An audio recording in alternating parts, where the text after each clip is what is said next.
朋友们，大家好，咱們今天來說說日本。其實我非常不喜歡說這個國家，但是呢，我覺得今天到了要說日本的時候。我想問大家，你們覺得中國人均 GDP 以美元計價有可能超過日本嗎？如果有可能，那你們覺得是什麼時候呢？我不想賣關子，給大家說說吧。我認為啊，中國最快10年內，慢一些的話是15年之內，中國人均 GDP 以美元計價可以超過日本，也就是呢，大概在2036年到2041年之間，也就是如果不出意外，看咱們頻道的所有朋友都可以見證中國人均 GDP 超過日本那天。到那時候，中國人完全有理由扬眉吐氣。我想問大家，過去這些年，你回想一下你自己還有你的親戚朋友有多少人買過日本的產品？我回想一下過去幾年，我自己在德國，還有我的德國家庭沒有買過任何的日本產品。我說的是大件的，比如說是幾千塊人民幣到幾萬塊人民幣的啊，比如說日本車呀，或者是日本的那種光學設備啊，反正我沒有買過。我自己在中國的家庭沒有買過。然後呢，我有一個朋友他買過日本的那個豐田汽車，還有另外一個朋友呢，裝修的時候買過一套日本的那種空調，應該是大金吧，花了聽說5、6萬還是多少。反正我認為不便宜。就這兩個例子，那可以發現，就在我們普通人生活當中呢，對日本產品的需求現在已經可以說可有可無了。現在我給大家說說歷史啊，絕對千真萬確，因為呢是以我自己經歷過我來說的啊。上世紀90年代，也就是1990年的前後，那時候呢，我花了人民幣1200塊錢買了一個12英寸的日本彩電，應該是松下12英寸的顯像管的日本彩電。當時在我們縣城，那裡的信號特別好。當時我第一次有自己的彩電，信號又那麼好，特別清晰，我就對日本這個電器啊特別的滿意。也是1990年的時候，在我們老家，大家都以買日本的那個電視為榮。當時一般有3、4個品牌，索尼、松下、日立，還有一個什麼，反正就3、4個，就特別的有名。夏普，對，夏普，一共4個。當時啊，20英寸的，不是現在55或者是85、100英寸的啊，當時是20英寸的，叫平面直角彩電。如果不懂這個詞，你可以問問你們家裡的父母呀，或是你更長的長輩。20英寸的平面直角的日本彩電，一台需要多少錢呢？大概是4000塊、5000塊錢左右，大概是這個價格啊。我們就說5000塊吧。你們知道嗎？當時啊，比如說在我們廣西，一個人有工作的話，大概收入1個月200塊錢，那1年就是2400，滿打滿算算你2500。那麼也就是說，一個人不吃不喝要2年的時間才買得起一台日本的平面直角20英寸的顯像管彩電。2年不吃不喝，你們想想看，如果是按現在那個收入水平，2年不吃不喝，你捨得買一台日本的電視嗎？我想沒有任何一個人會願意買這樣的東西啊，那麼天價的東西。但是當年的中國人，至少我所見的我老家的人，對買日本的電器啊，真的特別的熱衷。當年中國人是特別崇洋媚外，當時啊，中國可以說沒有什麼拿得出手的工業產品，人家日本的就是好，德國的也是好，但是因為日本呢離中國近，而且日本的電器當年大舉的入侵中國，所以呢，當年我認為啊，日本在中國人身上賺走了很多的錢。這是我知道的當時的情況。還有更早一些，大家也知道隨身聽，對吧？立體聲的，應該是我85年還是86年的時候我就買了。當時我還是學生，但是我特別想要。後來呢，我就花錢去買了，跟我姐姐一起去桂林去買的，我記得非常清楚。當時花了80塊錢，隨身聽日本的。後來呢，有什麼 DVD 啊，這種也是日本的，對不對？反正當年啊，日本的電器特別在中國受歡迎。我就是其中之一啊。但是你看，现在這些年幾乎就沒有了。然後再往前推一些，我買過日本的，那就是光學設備，也就是單反相機。因為當年中國的那光學的沒有那麼好，而且是單反的話，日本的確實好。最好的就是尼康，另外一個呢是佳能，對吧？還有德國這種，我徠卡我就更買不起了，還有蔡司買不起啊。但是當年我就買過日本的，後來就絕對沒有再買過日本的了。其實我特別想支持國貨，但是呢，國貨這個單反的拿不出手啊，沒有辦法，對不對？後來因為這個光學產品的繼續發展，數碼產品的發展，日本這方面也已經凋零了。你看，如果你不是攝影的發燒友，普通的數碼產品，你想拍什麼錄像啊，一般你用手機就可以了，对不對？比如說現在我就用中国的榮耀的手機在拍。這幾年還出現了另外一種特別讓日本人呢可以說玻璃心的那個光學產品，中國大疆的無人機，對不對？還有另外一個影石360的，對不對？ Insta360，現在有雙攝像頭的攝像產品。這兩天有媒體報道，比如說在日本東京，甚至呢日本人不少人排隊9個小時，就為了買一款中國剛推出的雙鏡頭的這種攝像產品。新聞沒有說是什麼，我認為啊，不是那個大疆這個 Pocket 4，那就是影石360的一款雙鏡頭的產品。據說啊，這款產品它的配置拉滿，然後呢，它的成像特別的好。其實呢，我也想買，因為我昨天晚上还自己去做了功課啊，看了，特別是影石360的這款。叫 Luna 什麼什麼東西的，那它是英文的，那個款式比較長，我就不用去記了。反正我記得是360的啊。它推出的這款，它設計呢，甚至要比那個大疆的 Pocket 4更好，因為呢，它那個東西模塊式的設計，它可以把它拿下來，然後呢，當一個相當於遙控器這樣使用，所以呢，比大疆的要更好。這款呢，目前聽說賣得特別好，我相信呢，日本人。他連夜去買，甚至呢排隊9個小時去買中國這款產品，就說明啊，這款中國製造產品已經在日本人心目中已經超過日本的產品了。而且可以這麼說吧，日本目前他們拿不出類似的產品，沒有啊。還有我也做了一下功課啊，比如說無人機，大疆無人機已經在日本啊碾壓所有的無人機的產品。應該是超過70%到80%民用無人機都是大疆的，德國的大疆無人機市場佔有率也大同小異。然後呢，剛才說這種數碼這個攝像產品啊，不管是單攝像的還是雙攝像頭的，反正像那個大疆 Pocket 2、3、4等等，對吧？還有影石的360，对吧？現在在日本，比如說大疆的已經。應該是超過了60%多，然後呢，影石現在已經超過10%幾，而且影石它的市占率大幅上升。這兩個品牌的中國產品已經超過了日本大概85%左右，碾壓式的占領日本的市場。這是光學產品啊，放在10年前誰都不敢想，對不對？這只是一個方面啊，就是中國產品，中國現在。確實在很多的方面，不管是它的設計也好，它的那個性價比也好，它的科技水平也好，各方面都大幅的提升，而且是碾壓式的超過日本了。以前我真的做夢都不敢想。說到那個 GDP， 我還想起了2005年的時候，記得當年呢在天涯社區，當年我也是看天涯社區的一個人，作者呢叫雪亮軍刀還是什麼？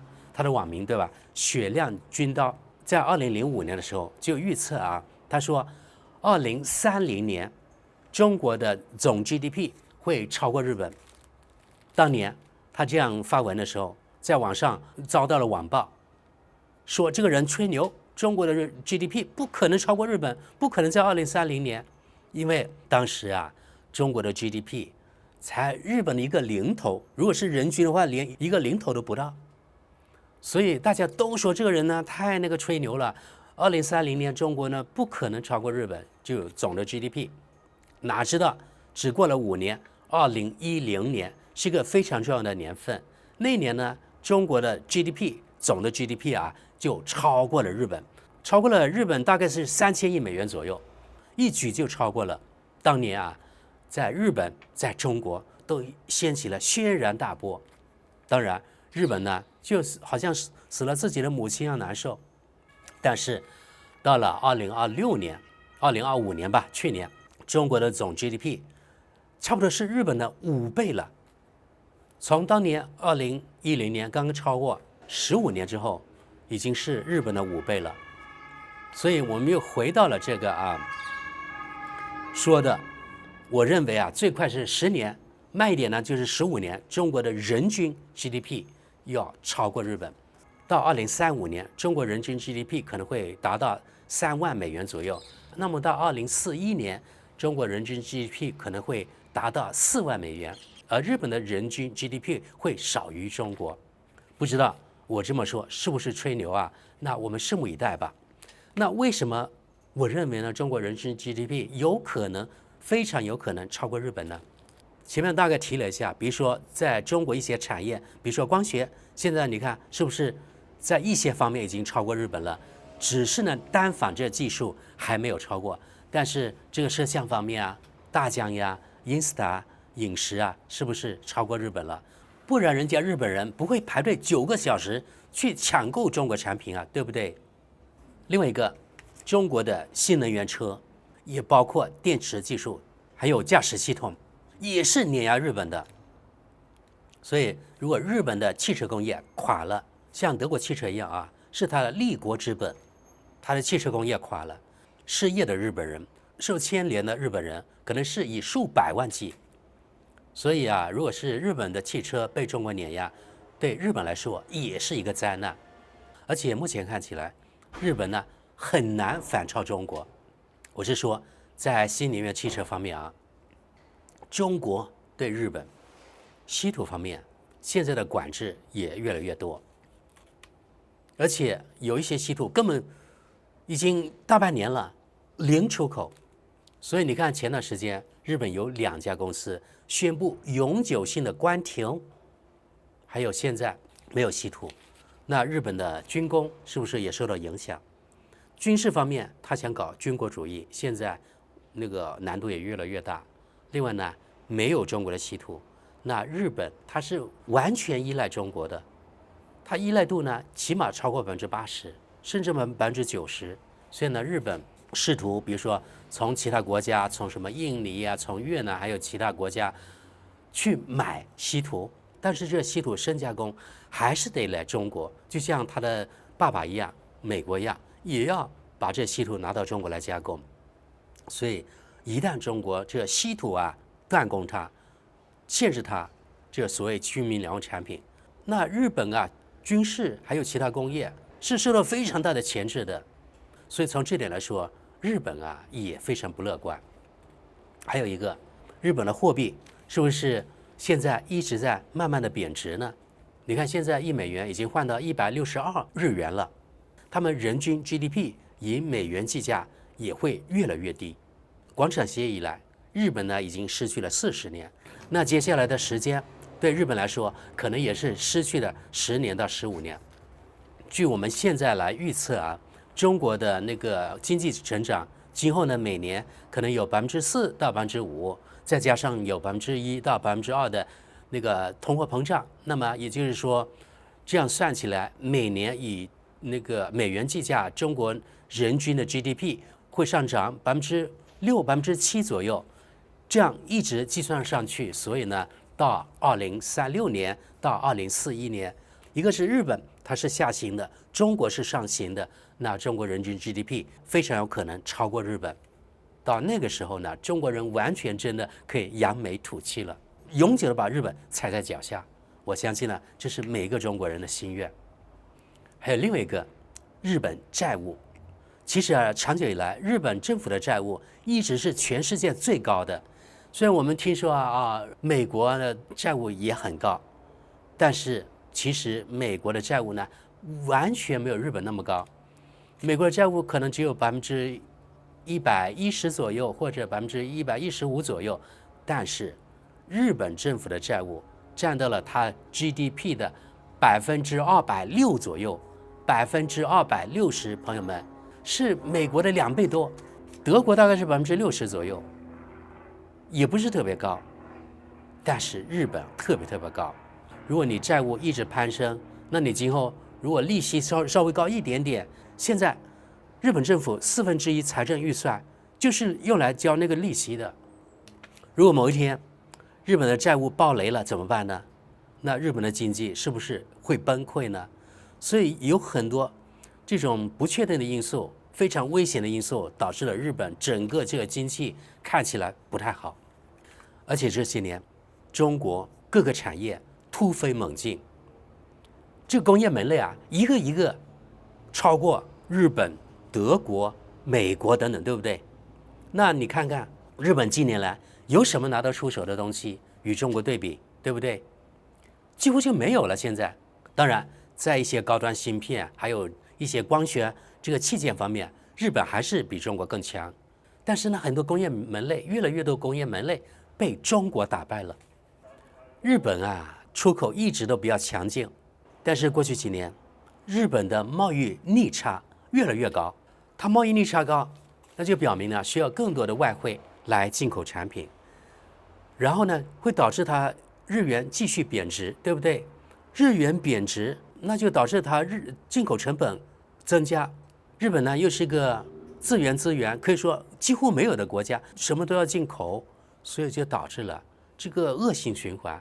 今後呢，這日本它的經濟很可能還會繼續下滑。另外呢，剛才說了，日元有可能還會繼續往下貶。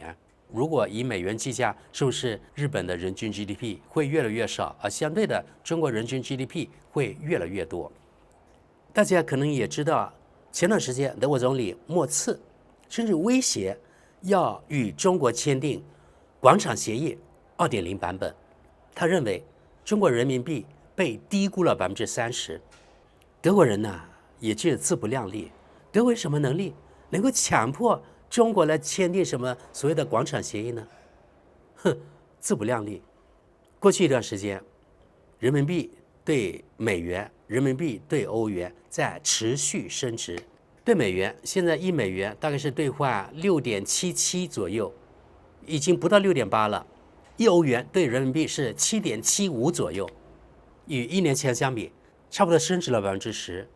那麼長遠來看，人民幣是緩慢升值的。從這個方面來說，是不是比如說10年、15年之後，中國人均 GDP 以美元計價會更高呢？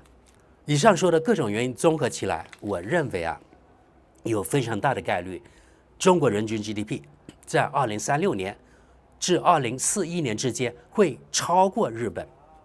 而且朋友們，我覺得如果日本不小心的話，可能啊在15、20年之後，日本呢會跌回發展中國家，這都有可能啊。就像阿根廷一樣，因為日本的工業現在越來越拉胯，對吧？也許呢會越來越多被中國超越，因為缺少稀土，所以日本的工業沒法發展，反而呢倒閉。你拿什麼來繼續保持你這所謂的發達國家身份呢？所以呢，重新跌回發展中國家也是有可能的啊，這不是耸人听聞。那朋友們，你覺得我說的可信嗎？你覺得我吹牛了嗎？朋友們，從內心來說，我特別想中國人均 GDP 早日超越日本，超越德國的。目前來看比較難，因為目前啊，德國人均 GDP 是6萬美元左右，中國呢只是1.4萬。我沒有去計算，沒有去分析啊，我覺得應該要30年左右，可能可以超過德國。但是呢，最遲15年，中國人均 GDP 應該可以超過日本。那我們拭目以待吧。